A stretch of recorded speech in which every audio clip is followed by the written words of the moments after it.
So if I do this, if I jump off this fucking building, then I'm going to break my leg. Where a young person that doesn't have that fully formed goes, I'm going to try to jump off this building. And as an adult, you go, but you're going to break your leg and you never practiced that. So why would you even do that? Well, having raised so many kids, I can tell you there are large varying degrees of that. Right. And you know that because you let Alex, my brother, do a lot more stuff. Like with me, you don't let me do anything because you say I'm clumsy. That's because you're stupid. Oh, okay. No, but You said you're in therapy, right? Well, I just sent her back in. Oh, I see. Yes. Is your wife in the industry at all? Well, she grew up as a skater in Detroit, and into really? the punk scene, and then moved to California when she graduated college, and she used to edit snowboard videos for snowboard publications. So she's definitely, she's in the industry. And she's a skater too. She still skates, yeah. Really? Yeah. Wow. So the whole family. Much to the embarrassments of her own kids. Really? Sometimes, well, they're better at it now, but when they were teenagers and we would go travel and she would bring out, like we would be in Paris and we'd be skating around town and she'd bring out the skateboard and they're like, Mom. Oh my God. So people would just see a flock of hawks. I know, but it was always like, Mom, what are you doing? We're all skating. Was she supposed to run alongside? That's so great though. Yeah. They're much better at it. Do you have videos of the whole family skating together? Yeah. That's amazing. Yeah. I love that.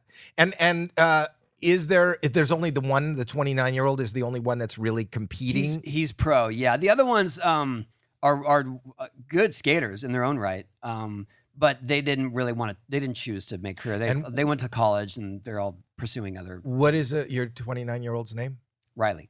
Riley. Well, I love that name. That's my other kid's name is Riley. What do you feel that he has a lot of pressure being Tony Hawk's son, like undue pressure? He actually quit skating for a while because of that.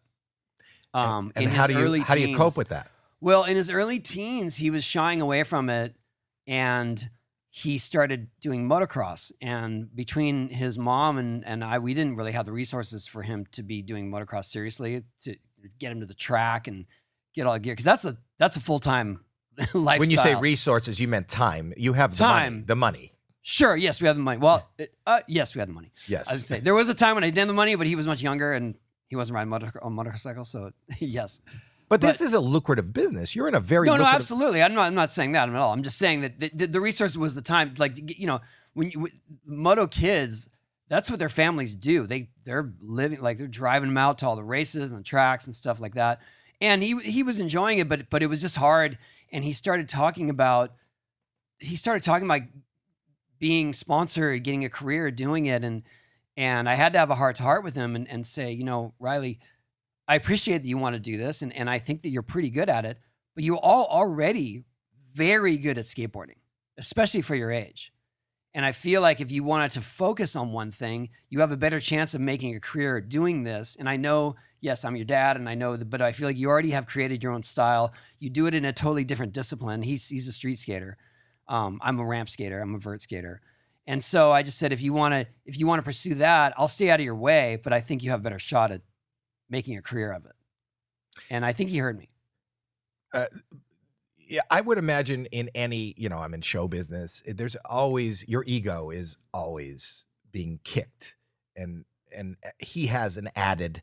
It's hard enough to compete, to try to be the best, to try to be noticed. But with that name, even though he heard you, he still probably has to.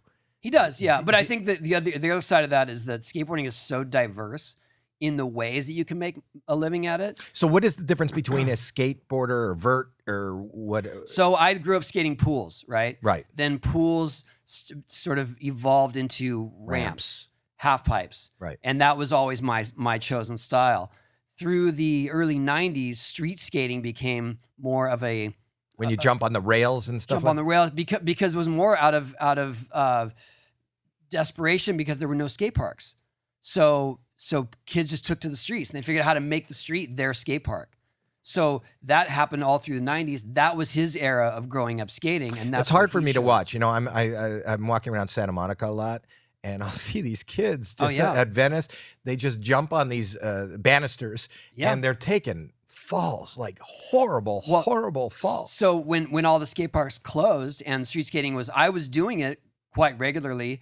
And I went through a whole summer where I sprained both of my ankles severely. And I thought, if I want to keep skating, I can't think I'm going to do these handrails and things. I'm going to have to stick with what I know, which is vert. And even though that was not as accessible, I just kind of focused in on it and kept doing that. My son Riley just went on to become a masterful street skater. But to some people, what you do is scarier, to drop into like those.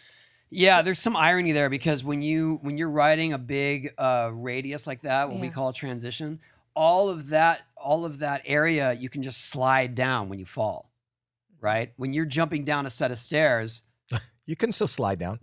You're not sliding down the stairs. And I see that all the time when I watch Ridiculousness. I see all those clips all the time of all the kids like going down the stairs and just eating shit. Yeah, which also contains corn. Yeah. Bring it back.